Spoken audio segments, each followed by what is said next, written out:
Amigo cafeicultor, a ciência é fundamental para a evolução e o avanço da cafeicultura. Sabemos que o clima influencia, geada, seca, tudo isso nós tivemos recentemente que refletiu na redução da produção do café no Brasil. Por outro lado, isso nos fez rever muitos conceitos, a exemplo de um limite até onde plantar o café, a exemplo de busca de novas variedades que aguentam mais calor, aguentam mais seca, tecnologias como a irrigação. Muitos produtores optaram por essa tecnologia. Tudo isso, gente, é fruto da pesquisa. A pesquisa joga ao nosso favor e colabora com a evolução do conhecimento da cafeicultura. O objetivo desse podcast não é falar o que o cafeicultor deve ou não fazer, mas sim analisar o que está acontecendo nas lavouras, apontar as ameaças e os caminhos para que o cafeicultor, junto com o seu técnico de confiança, tome a melhor decisão dentro da sua realidade.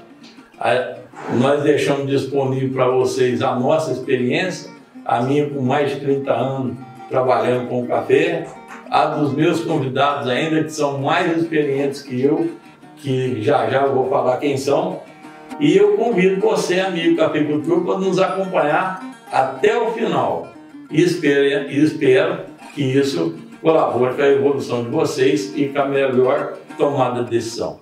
Hoje nós vamos falar sobre a evolução do conhecimento e esses dois convidados, para mim, são muito especiais, porque além de grandes pesquisadores, além da coordenação da pesquisa do Brasil, eles são meus amigos. No momento mais difícil que eu tive na minha carreira, quando estava lá na Bahia, precisando de rever muito conceito, foram eles que me apoiaram. Eu estou falando do meu amigo Dr. Antônio Guerra. E aí, Guerra, como vai? Bom demais, Igor. É um prazer estar aqui junto com você, viu? Eu agradeço o Dr. Omar Rocha. E aí, Omar, muito obrigado. Nós é que agradecemos. É um prazer estar aqui e vamos dar nossa contribuição no que for possível.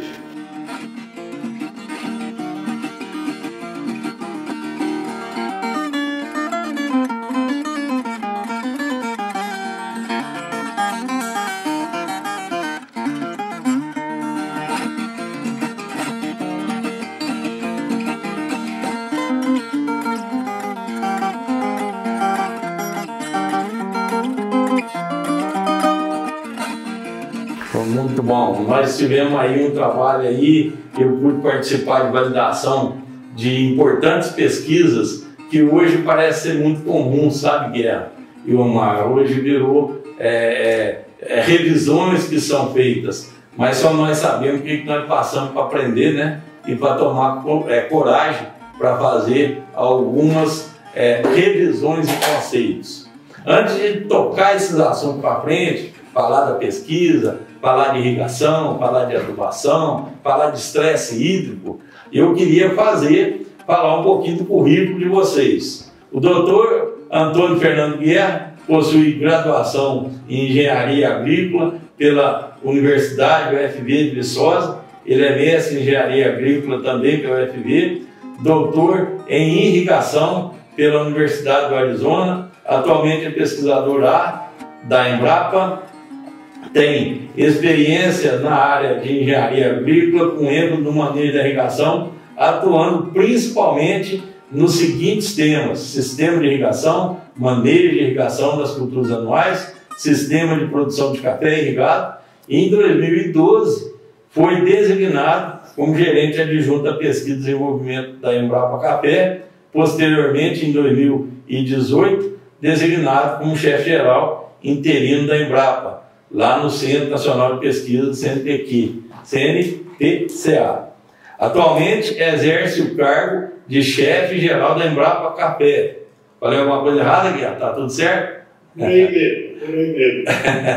O doutor Omar, ele é doutor em agronomia, com concentração em produção sustentável pela Universidade de Brasília. Ele é mestre em engenharia agrícola pela Universidade da Paraíba, com concentração em irrigação e drenagem, engenheiro agrônomo graduado pela Universidade Sudoeste, a USB, dispõe de experiência na extensão rural e no ensino superior, tendo ensinado no curso de engenharia agronômica da USB. É pesquisador da Embrapa, do Consórcio de Pesquisas Café, e também colaborador do programa de pós-graduação da UNB, atuando na área de manejo de água, energia e nutrientes para a cafeicultura. Atualmente exerce a função de chefe adjunto da Pesquisa e Desenvolvimento e chefe geral substituto do Centro Nacional de Pesquisa do Café, CNPCA, da Embrapa Café. Sejam muito bem-vindos, meus amigos, e eu vou explicar um pouquinho para você, cafeicultor. Pela primeira vez nós estamos fazendo esse tipo de podcast, que nós não temos a presença deles aqui com a gente. Eu estou aqui em Alfenas, no Instituto das Gerais Vídeos, e o doutor Guerra e o doutor Omar estão lá em Brasília, Distrito Federal, estão lá na sede da Embrapa Café. E aí, doutor Guerra, doutor Omar, qual a importância da pesquisa para a evolução da nossa cafeicultura? Olha, isso é muito fácil de entender isso, porque eu vou me prolongar um pouquinho. Até 1970 nós tínhamos o IBC, que tomava conta da cafeicultura nacional, foi extinta.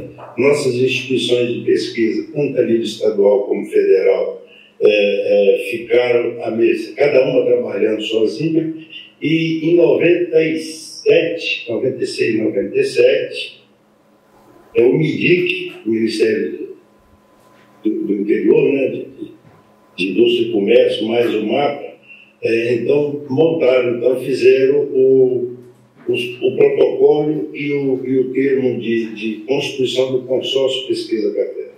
Inicialmente com 10 instituições fundadoras, que são as instituições estaduais, né, e mais UFLA e EPAMI, o UFLA e o UFB, né, as duas federais, e a Embrapa é uma dessas instituições consorciadas fundadoras, e coordena a pesquisa, o Programa Nacional de Pesquisa de Café, e criou, então, em 99, né, a Embrapa Café para coordenar o Consórcio Brasileiro de Pesquisa de Café.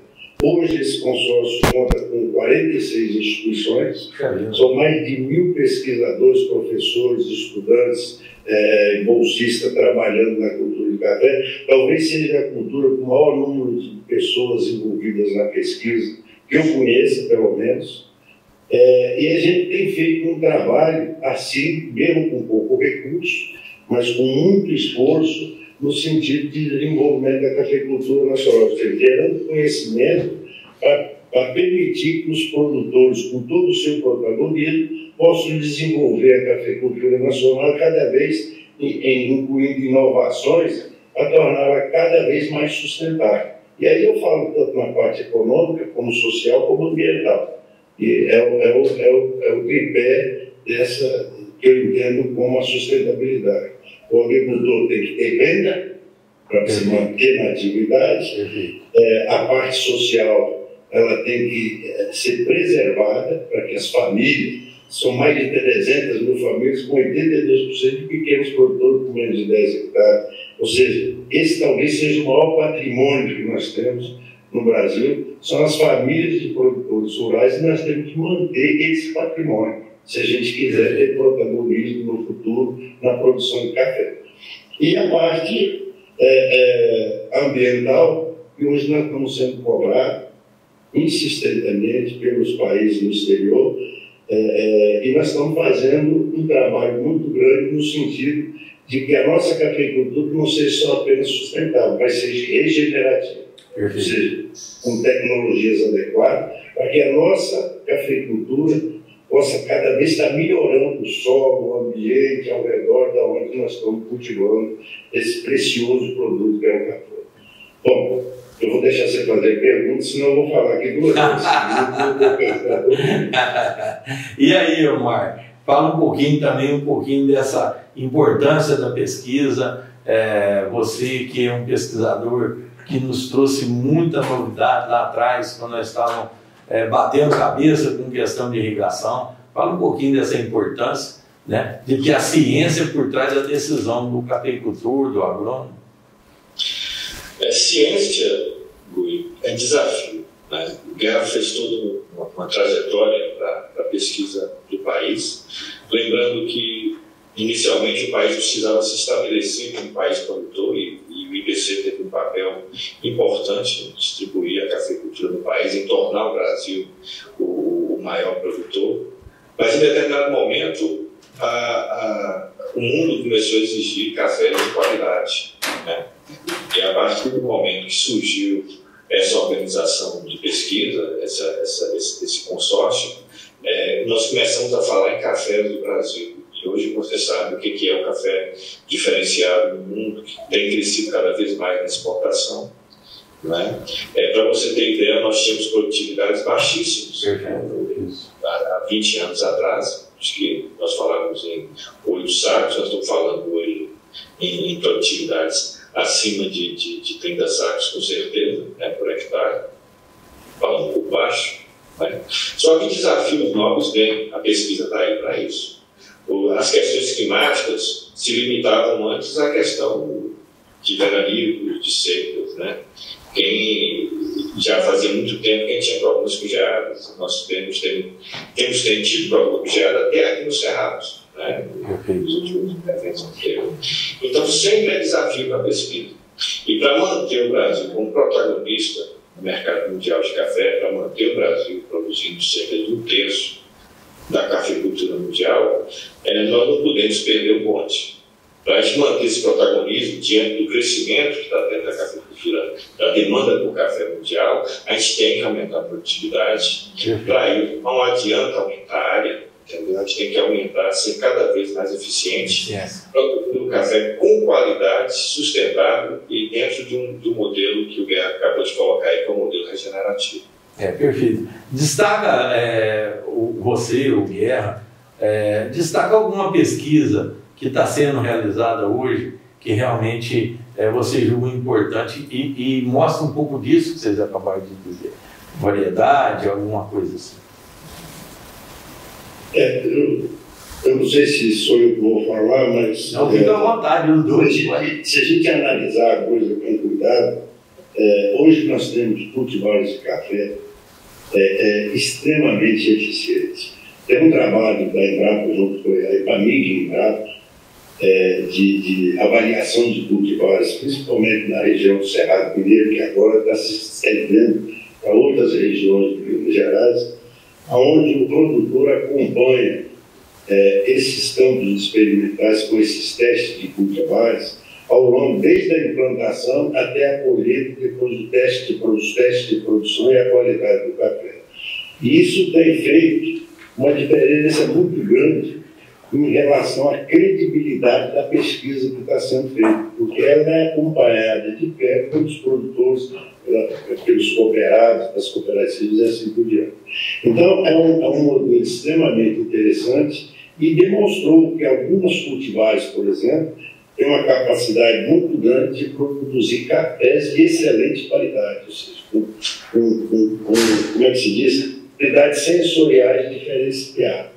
Isso é extremamente importante para esse mercado consumidor cada vez exigente em qualidades.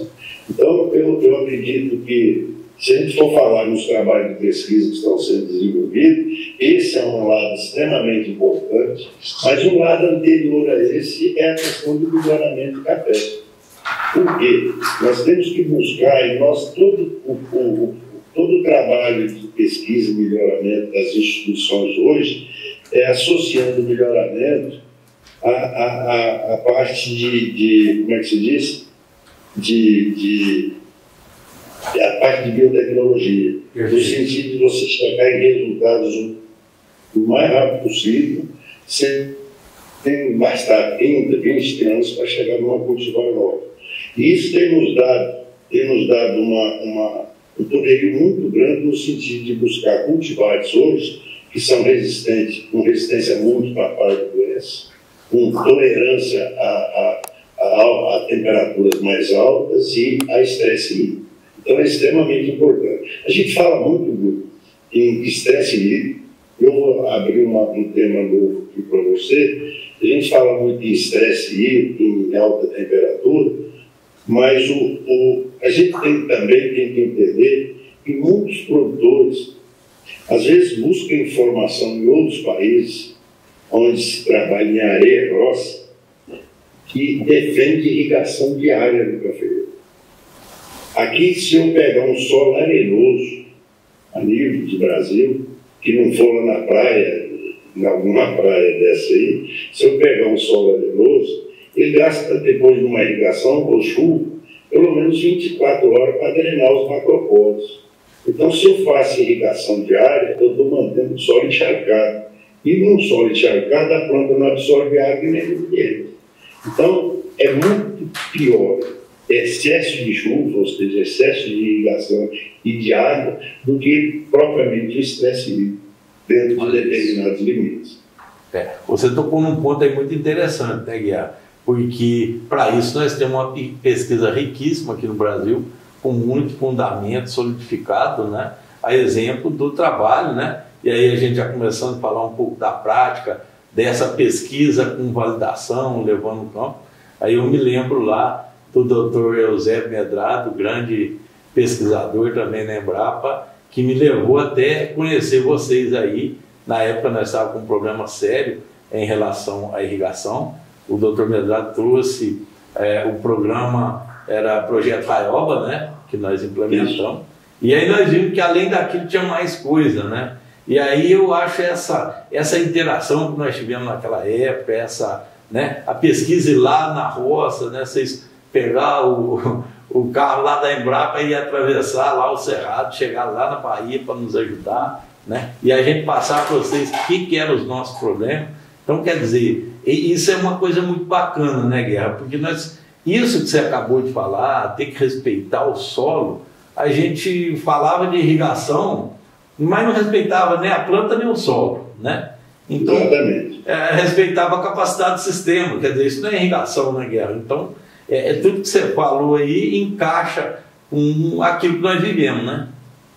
Exatamente. No caso da Bahia, por exemplo, é bom, já que a gente está citando, um percentual muito grande de areia fina, que funciona quase como silt. E o que acontece? A porosidade do solo ela se forma após cada evento de chuva ou de irrigação. Então, consequentemente, quando você faz a irrigação, o solo fica encharcado e só depois de 24 ou 48 horas é que aquela água desce e forma os macropódios de novo. Como eles irrigavam todo dia, nem mais eles conseguiam trafegar dentro da lavoura. E tinham que amarrar os pés de café, porque já não tinha mais raiz, ou seja, o solo encharcado durante todo o dia. Então, esse tipo de coisa que o produtor tem que entender. Num solo arenoso, normal, se irriga café a cada 3 dias. Perfeito. Num solo mais argiloso, se deve irrigar para café a cada 4, 5 dias. Perfeito. Lógico, colocando a água que foi evapotranspirada naquele período. Aí você pode usar métodos de solo, medidas de solo ou medidas de clima, que todo mundo, que a maior parte aí dos nossos consultores de café, nossos técnicos, sabe como indicar isso, como funcionar isso de forma adequada.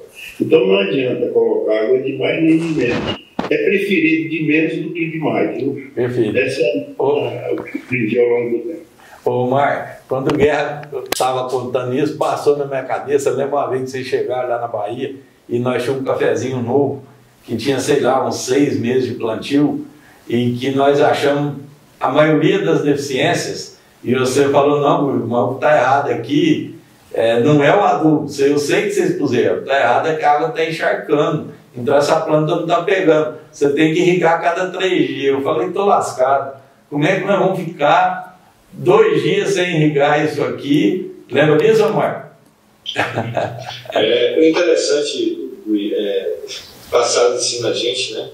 Teve alguns episódios engraçados, né? Porque quando a gente conseguiu convencer que precisava de um intervalo de irrigação, um dia a gente chegou lá e falou assim, mas vocês estão aplicando o intervalo de irrigação? Tá, mas está irrigando de 3 em 3 dias. Eu falei, não, mas está encharcado. Ele, não, é porque quando a gente não está irrigando, ele está fertigando.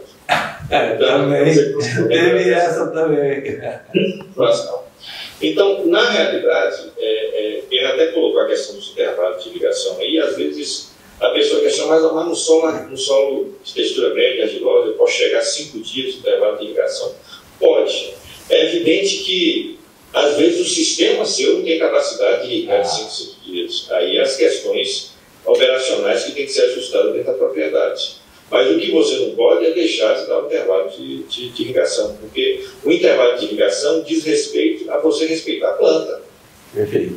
A planta, a raiz, ela não faz só transportar água, ela tem que respirar. E nesse processo de respiração, ela prioriza a absorção de alguns nutrientes, como é o caso do próprio fósforo. Né? Não pode esquecer do lado de fisiologia vegetal, que nosso amigo Gustavo deixou muito claro para a gente essa questão. Por isso é que quando você for dimensionar o sistema, é evidente que a empresa vai querer economizar no sistema o máximo, porque quanto mais barato ficar, mais fácil de vender. Entendeu? Mas você lembra que no oeste da Bahia a gente passou por uma situação parecida, era uma irrigação localizada, que a gente media as pressões nas tomadas, estavam todas certas, e a irrigação super irregular. Quando a gente foi perceber, na realidade, para vender o sistema, diminuir o diâmetro das linhas laterais. Não é? E aí a água, a gente tinha que diminuir a eficiência violentamente. Eu acho que a eficiência foi 85%, não foi, Guerra? Nós tivemos que baixar para 60%. Para conseguir, do local que não estava caindo água, cair o milho para o café. Então, é muito interessante, quando for pensar em dimensionar essa irrigação, procurar instituições sérias, que nós temos muitas no Brasil. E entender que o solo é muito importante, conhecer esse solo, saber qual que é o período que ele realmente tem que ter esse turno, né, que fica sem irrigação. Isso tudo é conhecimento que a pesquisa tem hoje disponível aos cafeicultores, né? Basta o cafeicultor buscar nos lugares certos, buscar as orientações corretas. Mas falando isso aí, eu me lembrei o final dessa história que eu comecei, falando daquele café novo, que aquilo ali, pensa bem, a pressão que a gente estava sofrendo, né, Guilherme? Quando acontece que nós suspendemos a água e todas as deficiências sumiram. Lembra disso, amor? Então a planta gostou, né, Guerra? Aí foi isso aí. Parou de gastar barbante, né? E parou de gastar cordinha. É a questão do condicionamento, né? Essa questão de você conversar com o solo, você conversar com a planta, isso é uma coisa fundamental. Que eu lembro que uma coisa que eu aprendi aqui com o Guerra, uma vez a gente chegou naquela fazenda, acho que era Rio de Janeiro, se salvo engano, que o Guerra, em determinado momento, pegou numa poça de água e cheirou. Né? Tinha cheiro de mangue. Tinha cheiro de mangue porque era muito tempo irrigando sem dar o devido intervalo. Da mesma forma que ele fez esse processo de cheirar, de observar, a gente também tem que observar e conversar com a planta. Exatamente. E aí é toda a diferença, né, Omar? A gente realmente revê alguns conceitos, né, mas dentro desse todo, né, Guerra? Então, cada lugar, cada região, né, mas isso não foge de nenhuma área irrigada, tanto na Bahia, sul de Minas, São Paulo. Esse conceito vale para tudo, né, Guerra? Então, esse intervalo entre as regas, poder buscar os equipamentos dimensionados para isso, né? Isso é fundamental. Com certeza absoluta, viu?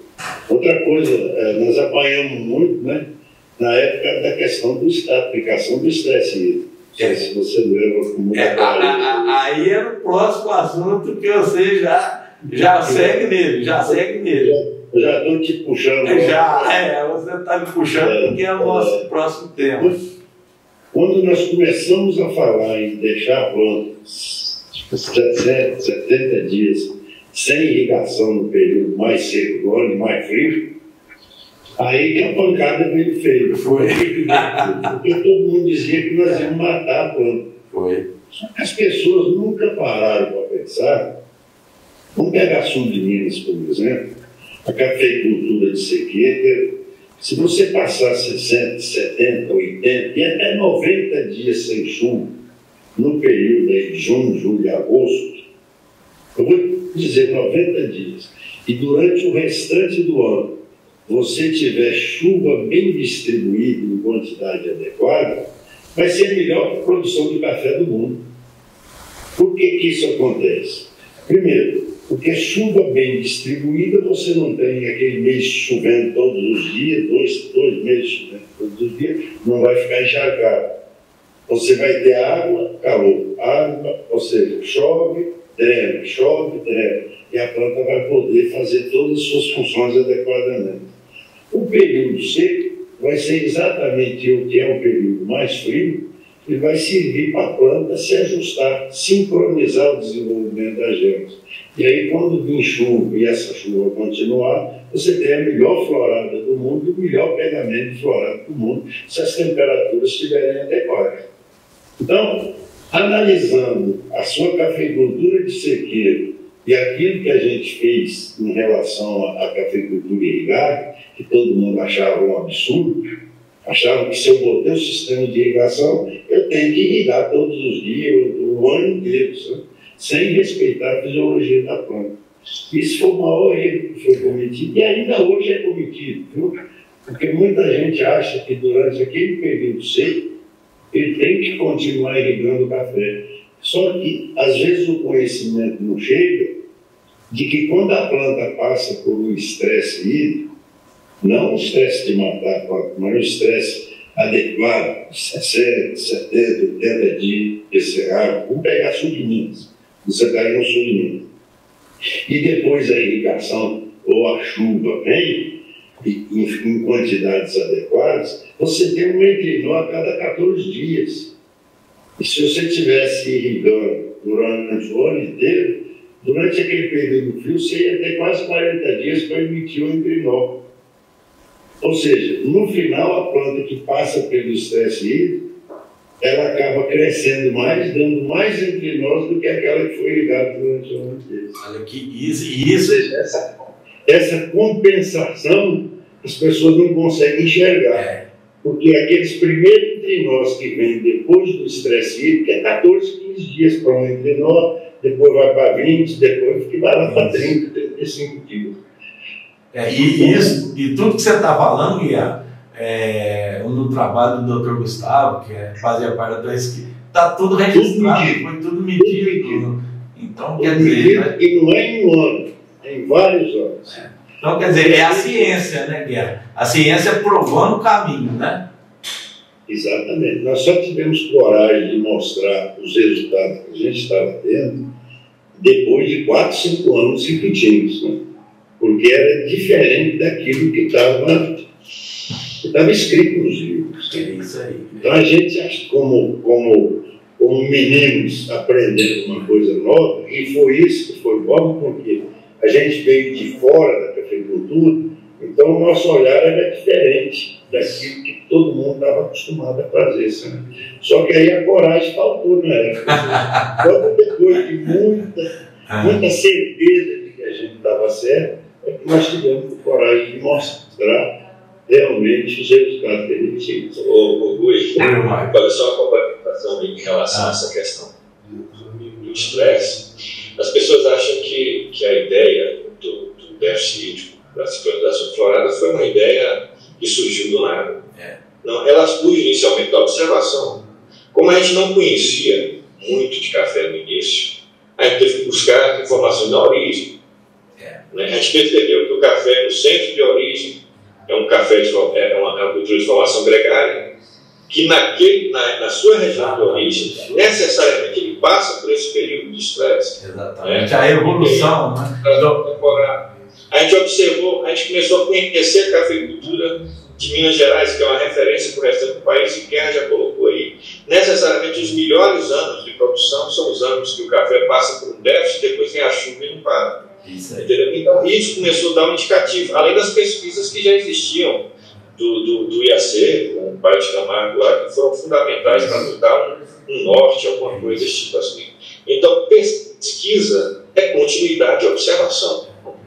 Você citou muito bem. Então, Omar, você citou muito bem, não tem como não citar o nome do professor doutor Ângelo Paz Camargo, né? Que sempre, e eu tive a oportunidade de ter aula com ele, tive a oportunidade, inclusive uma vez, de ter uma aula, alguns técnicos que foram lá no IACEI, tivemos essa aula na época com o Marcelo, onde ele explica exatamente a evolução da espécie do café arábica, né? Lá ele vai lá na Etiópia e conta. E o que a pesquisa depois fez?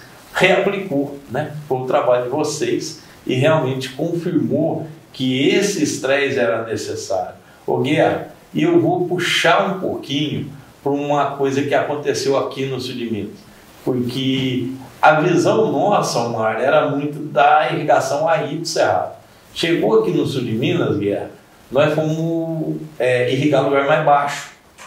E outros produtores que eu sei que também irrigou. E aí, quando veio a geada, essas áreas que estavam recebendo água e não estavam estressadas, elas queimaram mais que a geada, que era um dado então para a gente, então a gente desconhecia. Eu queria que você comentasse, Omar, doutor Guerra, um pouco sobre isso. Isso aí é um negócio tão simples que qualquer um pode enxergar. Você tem um processo de geada, ocorrência de geada, vai queimar primeiro o quê? Aqueles brotos novos e as folhas que estão mais hidratadas. Então, se você tem uma planta muito bem hidratada, ela vai sofrer muito mais o processo de geada, porque o processo de geada não é na hora de congelar, e sim na hora de descongelar depois, que vai destruir a célula. Isso é muito mais forte numa planta hidratada do que numa planta com as células menos hidratadas. Então, o dano de uma geada, ela é muito mais numa célula hidratada do que uma não totalmente hidratada. E aí eu chamo a atenção, Guerra, com isso, porque a gente está falando que nós somos certos, outros tem outras linhas de raciocínio, tem outras linhas de condução que a gente respeita de todos. Mas eu chamo muita atenção dos cafeicultores que estão irrigando área sujeita, que isso aí é uma realidade que nós comprovamos aqui no sul de Minas, sabe? Nós vivemos isso aí na última geada e é uma mensagem. E eu queria falar mais uma coisa sobre geada também, viu, Guerra? Porque até então a gente conhecia lá do oeste da Bahia, que não tem esse risco de frio. Eu tive áreas que eu acompanho que foi geada e teve que recepar. Só que essa área que recebeu irrigação em sequência, Guerra, ela brotou logo, ela desenvolveu muito bem e agora, nessa safra, ela já vai sair com uma safra produzindo 4 vezes mais uma área de sequeiro. Então, quer dizer...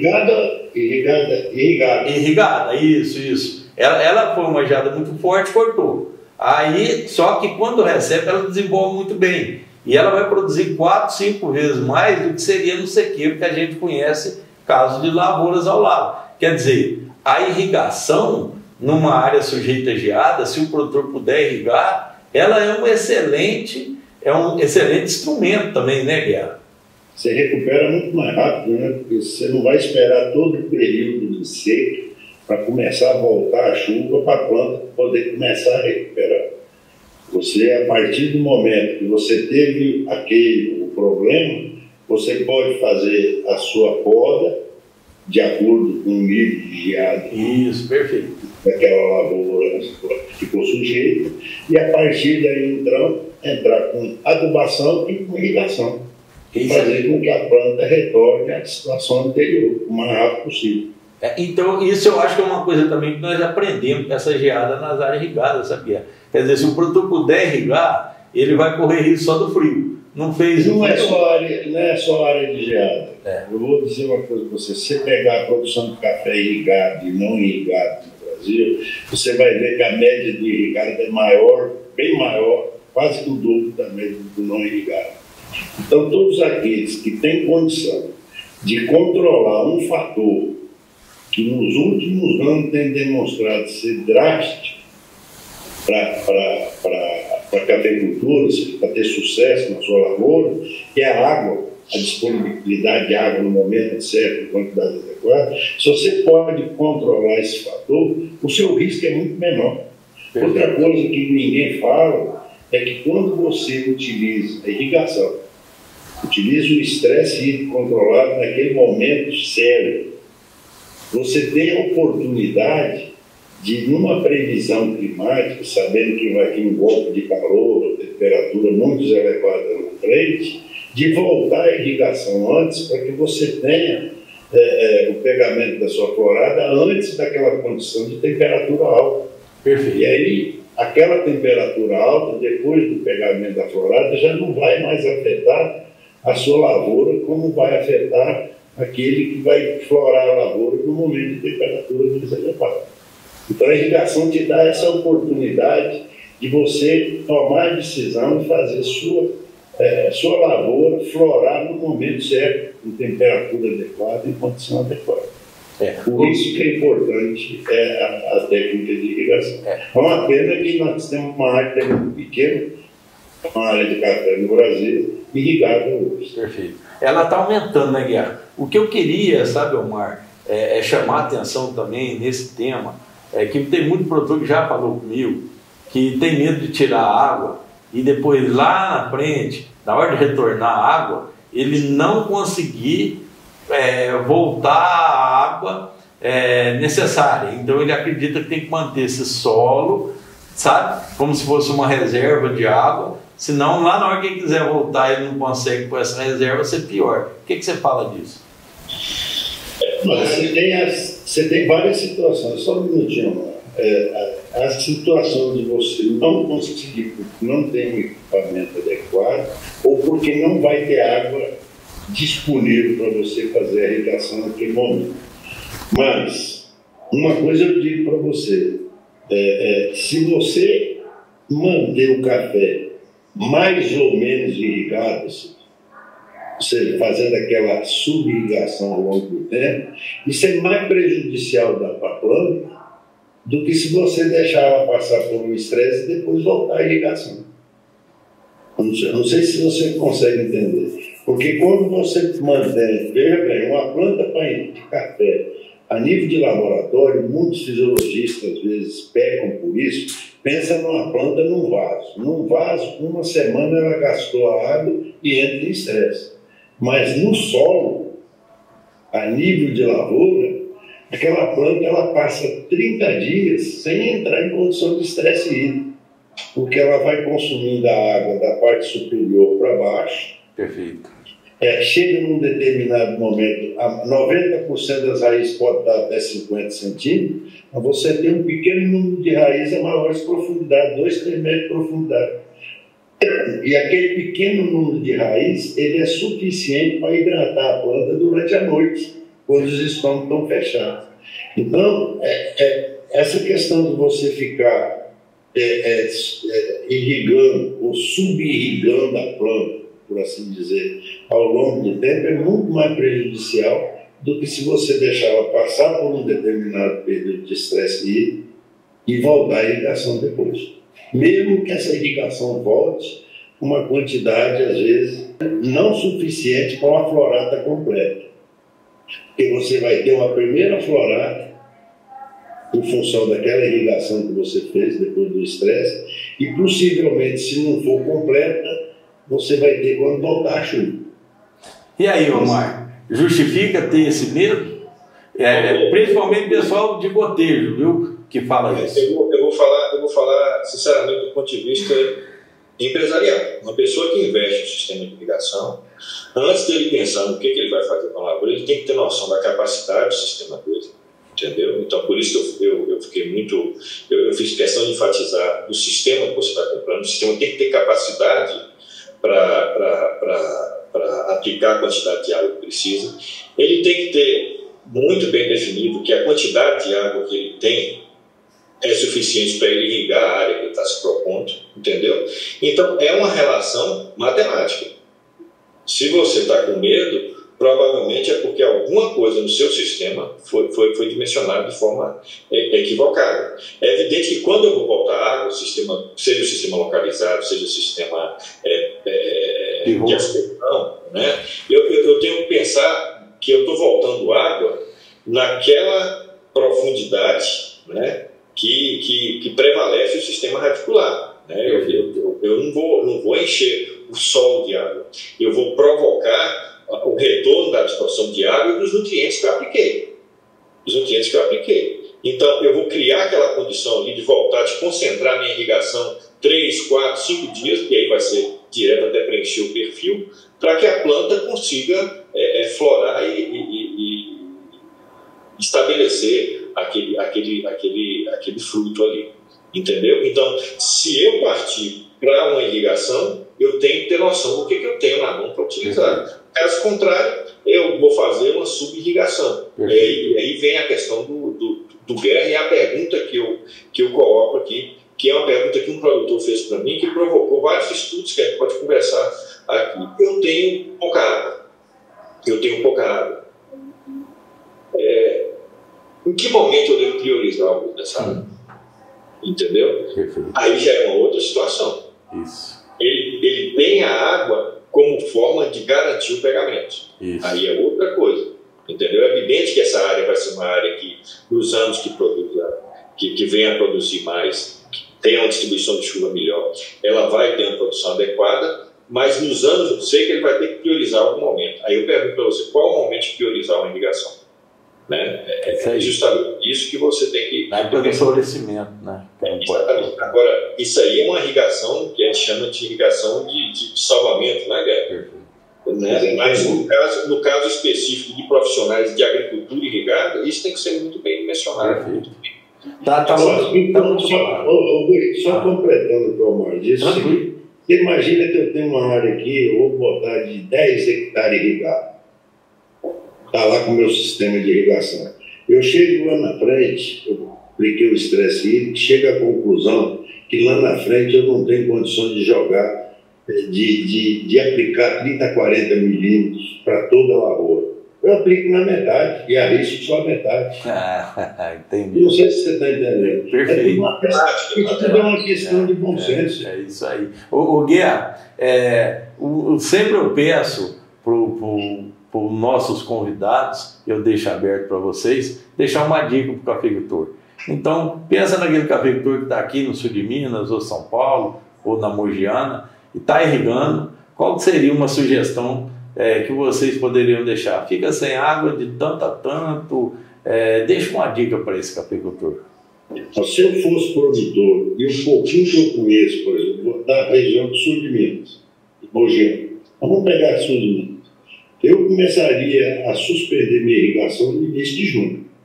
Agora nós tivemos 30, 40 milímetros. Então chega, é bom. Aí chega, tá bom demais. Eu já suspenderia minha irrigação e eu voltaria lá em agosto, quando eu analisar as gemas, tanto do lado da onde é a prioridade do sol, como do lado onde pega o sol só uma parte do dia.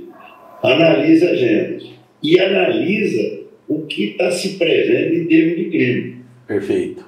Se você chegar num determinado momento, mesmo que suas gemas não estejam todas sincronizadas e tiver um risco muito de você ter altas temperaturas na frente, eu aconselho, então, a que a pessoa volte à irrigação.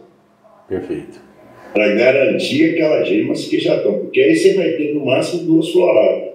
Perfeito. Em vez de uma só, você vai ter 2. Mas você vai garantir a florada principal que vai garantir sua safra. Você não deixa para arriscando tudo. Por que você não deve arriscar tudo? Porque se você florar seu café com temperatura acima de 35 graus, com a máxima acima de 35, com certeza você vai ter um baixo pegamento da sua florada.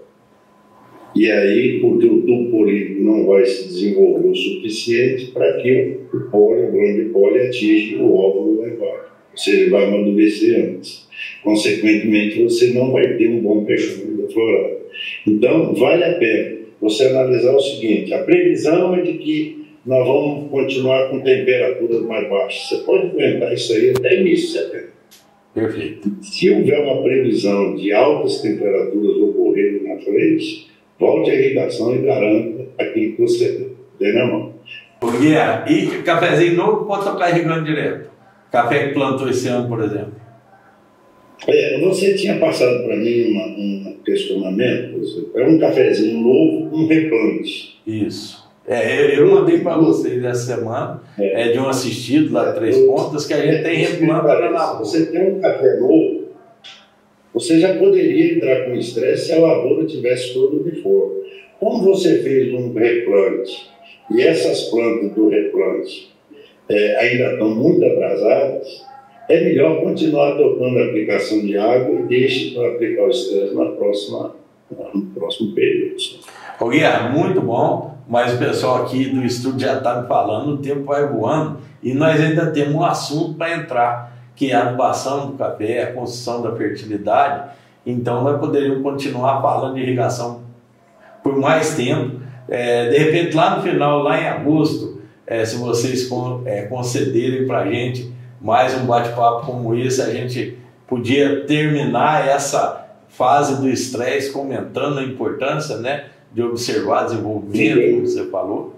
E vamos falar de adubação, vamos falar de construção de fertilidade. Eu queria contar um pouco da experiência depois desses anos todos. Nós aprendemos a irrigar primeiro, depois aprendemos a necessidade de deixar o estresse hídrico, e quando nós fomos ganhando esses conhecimentos, outros conhecimentos tiveram que ser revisados.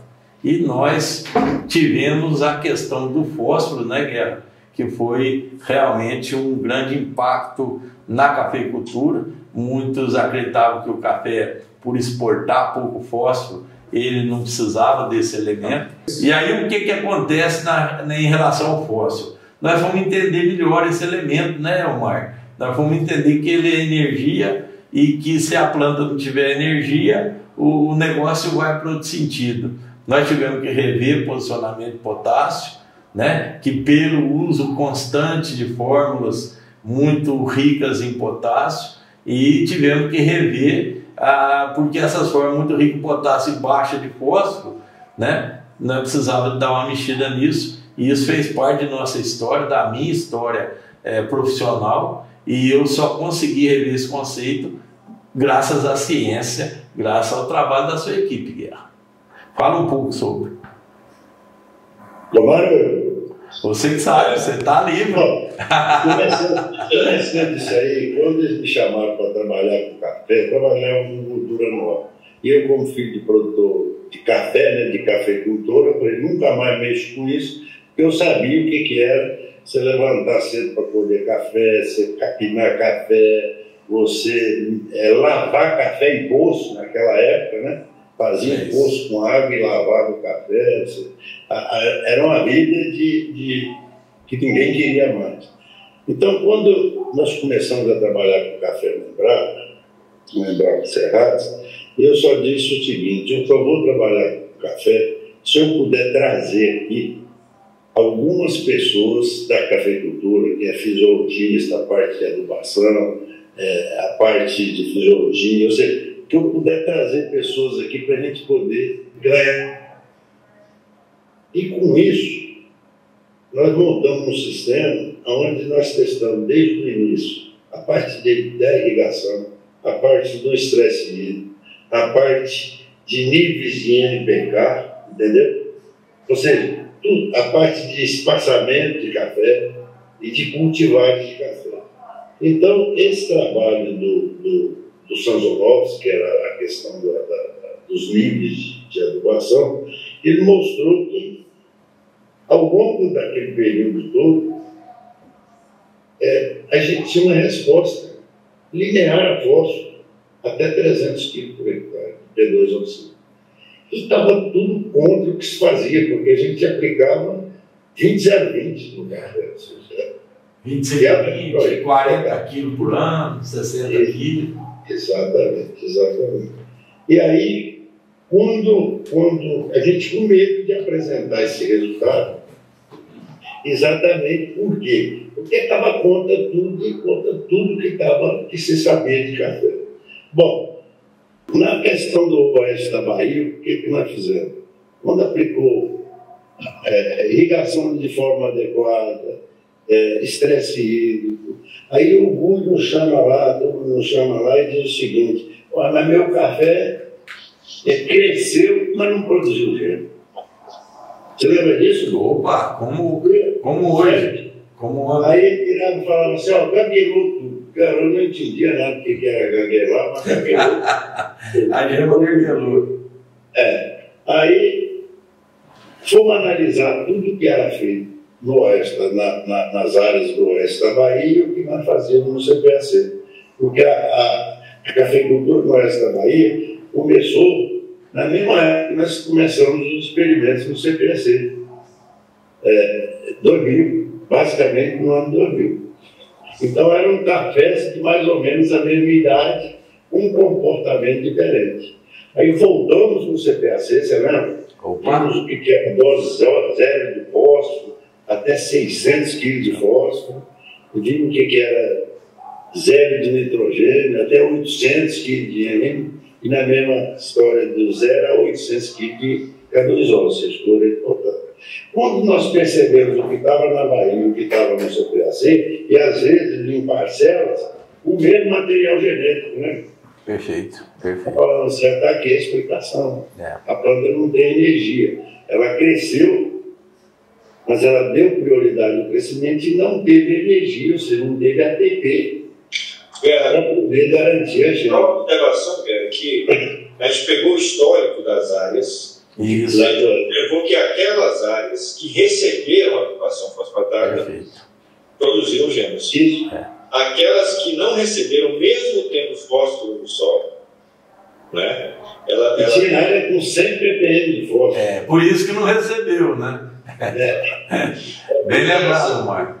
O interessante é que nada do que estava estudado até com fósforo até ali estava errado. Entendeu? Nada estava errado, entendeu? A quantidade de fósforo exportado no fruto, tudo, os estudos que foram feitos até então não estavam errados. Só tinha uma variável que não estava sendo levada em conta. O fósforo que estava no solo, nem sempre ele estava disponível para a planta. Esse era o problema. Então, esse era o problema. Tanto que as pesquisas que vêm caminhando, as mais recentes, é no sentido de justamente disponibilizar esse fósforo retido. Não é? Mas até então, por que a pesquisa do Sazonowski foi importante?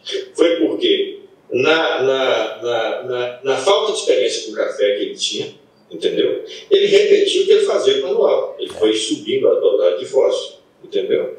Subindo a dosagem de fósforo. O café não é tão eficiente para absorver esse fósforo retido, né? Então, por que o café respondia? Porque sempre tinha alguma coisa disponível para ele. Sempre tinha alguma coisa disponível para ele. E isso foi que... essa foi a razão, a convivência no oeste da Bahia, foi a razão que permitiu, a gente falou, as pesquisas do Sazonowski, nossas pesquisas não estão erradas. A gente tem que mostrar isso aqui. Foi quando a gente começou a trabalhar de forma mais incentiva em cima de nutrição. E isso aí, Mário, eu provoquei esse assunto, porque a gente tem muita gente nos acompanhando, tem muita moçada, tem pessoal de escola também, jovens cafeicultores que vem vindo de uma sucessão familiar. É muito importante entender um pouco das histórias que aconteceram, né? Nesse momento, nessa época, era conceito e era unanimidade usar 40 quilos. Aí chegava no outro ano, tirava a amostra em cima onde tinha jogado, nem punha, ou quando muito 60 quilos, né, Guiar? E aí quando o que acontecia, né? E a gente aceitava o café, dá um ano, não dá no outro, o café se lascar depois da colheita. A gente tem que lembrar que tem material genético que é muito suscetível a essa bienalidade de produção. Isso. Só que ela era intensificada pelo manejo. É isso aí. Então, quer dizer, a gente contar um pouco da história, eu fiz questão mesmo para registrar essa parte da história, né, Guiar? Porque hoje é comum o pessoal usar aí mais de 100 quilos, 120, 150, 200 quilos. Tem uma novidade para você, Guiar. Inclusive as próprias indústrias que fornecem os fertilizantes estão revendo as suas fórmulas usadas para café, sabe? Então, quer dizer, isso para mim é fantástico, porque realmente valida tudo que foi feito. O pessoal que continua fazendo, os produtores que eu assisto, eu não vou falar o nome de cada um, porque eu vou esquecer de um, aí eu vou ficar errado, mas você conhece a maioria, continuam fazendo, continuam trabalhando nessa linha. O que eu queria contar um pouco do trabalho nosso, está dando certo com organomineral, está dando certo com mineral, está dando certo com orgânico. Para você ter uma ideia, essa semana, em uma das fazendas assistidas, que fica aqui no município de Três Pontas, nós tivemos uma satisfação de coletar a amostra no meio da rua e a gente está só usando o resíduo da fazenda, potencializando, enfim, pondo bastante matéria orgânica, trabalhando com níveis altos, mas sempre na linha do cafeeiro. Aí nós fomos tirar análise do meio da rua. Sabe o que aconteceu? Os níveis de potássio, de fósforo, melhorou tudo, Guerra. Quer dizer, aí a gente começa realmente, né? Tem braquiária na jogada. Tem braquiária também. Tem uma condição, uma revisão. É essa regenerativa que você está falando, né, Guerra? Não é isso? É exatamente, é melhorar o solo, que é o principal fator da produção de café. Eu vou contar um caso aqui, eu não vou falar o nome do santo, mas eu fui lá em Viçosa, na lavoura, de um pesquisador, não vou falar o nome do santo, e cheguei lá, ele disse que aplicava fósforo todo ano e o café dele não respondia. Aí eu fui analisar o que acontecia.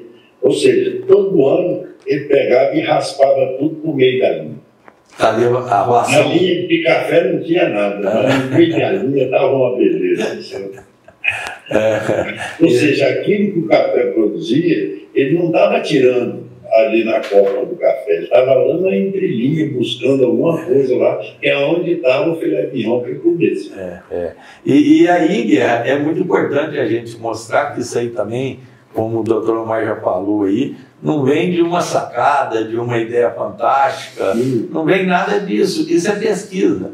Quando a gente faz esse podcast, e o meu objetivo é mostrar que não tem essas, vamos dizer, essas cartas de manga, existe o trabalho da pesquisa, que foi o que, na época, a sua equipe, né, nos mostrou. Não era... A pesquisa vai mostrar, não é o que você quer, vai mostrar o que é, né, Guerra? E isso é importante. A gente está aberto para rever o conceito, porque até então a gente achava que estava certo, né?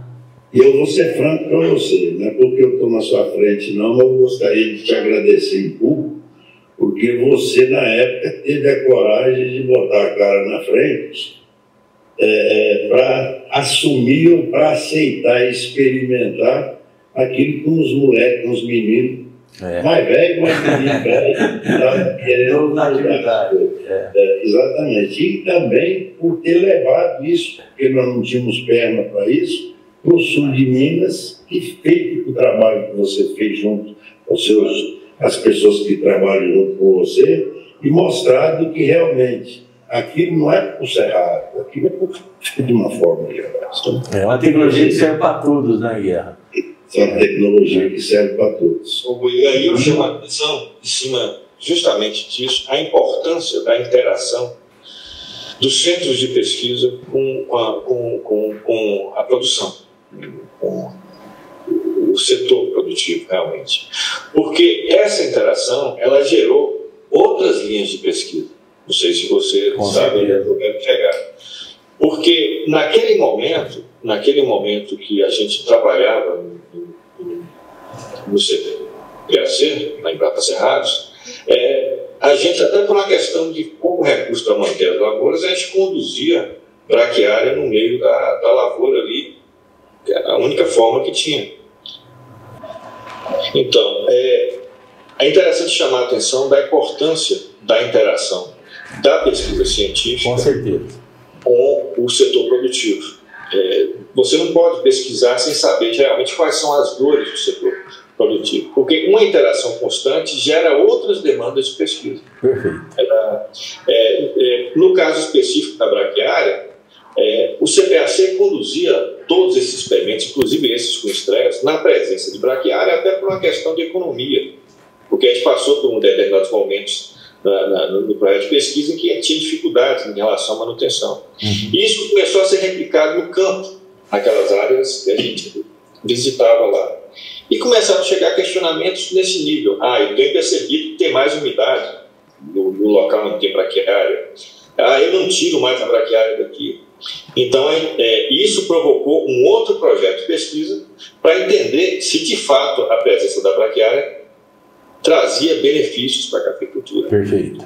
né? Hoje, a braquiária é uma planta de cobertura para café, para qualquer outra cultura perene, né? E a gente sabe da importância dela do ponto de vista de reciclagem de nutrientes, né? Principalmente no que diz respeito ao fósforo, que ela enxerga com muita facilidade essa questão e volta para o sistema, né? A questão do armazenamento de água, que é importantíssimo, né? Até as questões que estão sendo estudadas hoje sobre o uso mais eficiente do fósforo em função do aproveitamento provocado pela braquiária. Esse exemplo que você deu aí, de estar com o meio da rua mais fértil e tal, nessas áreas que você está assistindo, tem grande contribuição da braquiária que você tem na entrelinha aí. E é extremamente importante porque isso contribui para o que o Guerra colocou no início. Quando a gente fala em cafeicultura regenerativa, a gente está falando em você ter o ambiente que é a planta, que é o solo, cada vez melhor. Perfeito. Pode seguir, doutor. Pode seguir, Guerra. Eu não lembro onde é que eu tinha parado, mas você tinha me dado só um minuto.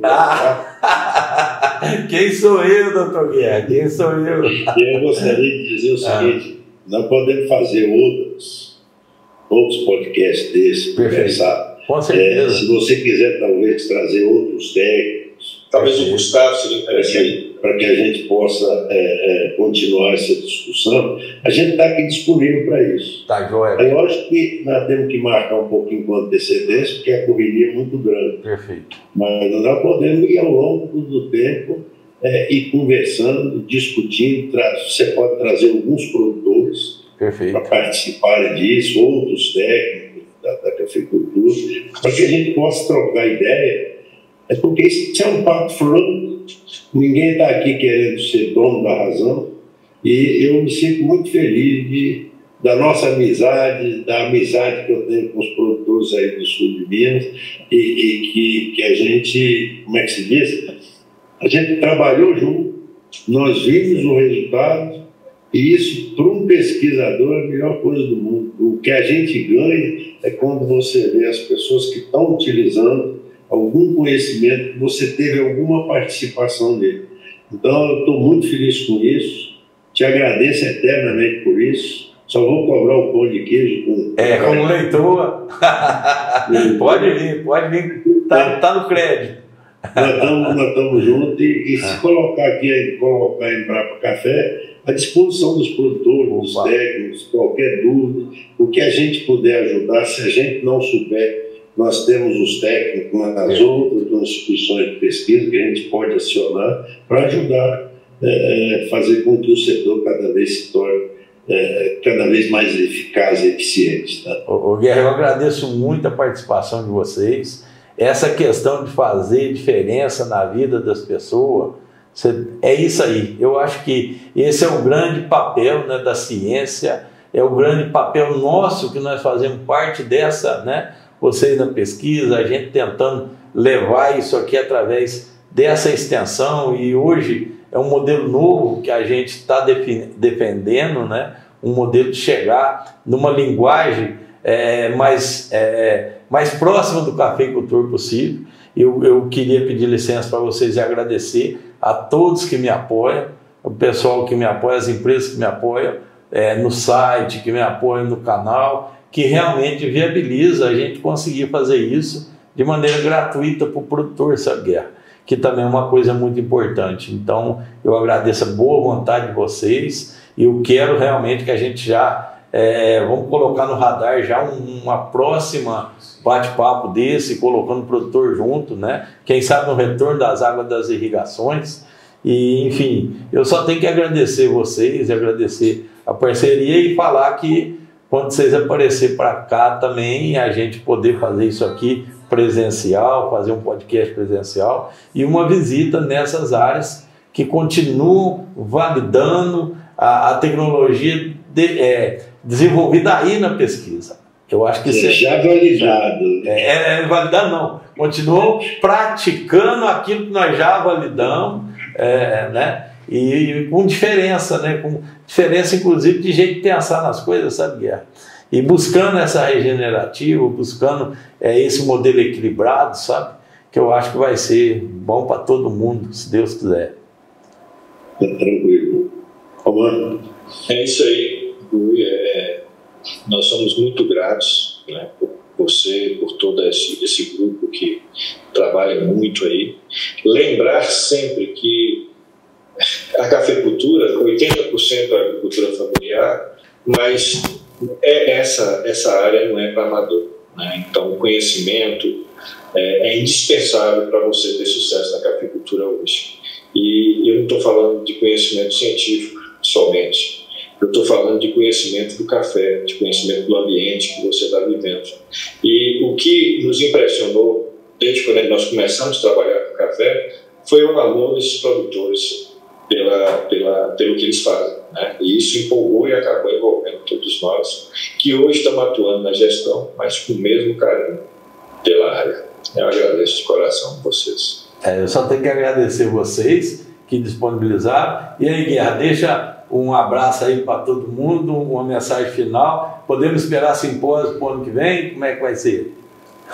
Olha, a ideia era o simpósio esse ano, mas nós estamos curtos de recursos e agora, em junho, quase final de junho, curto de tempo.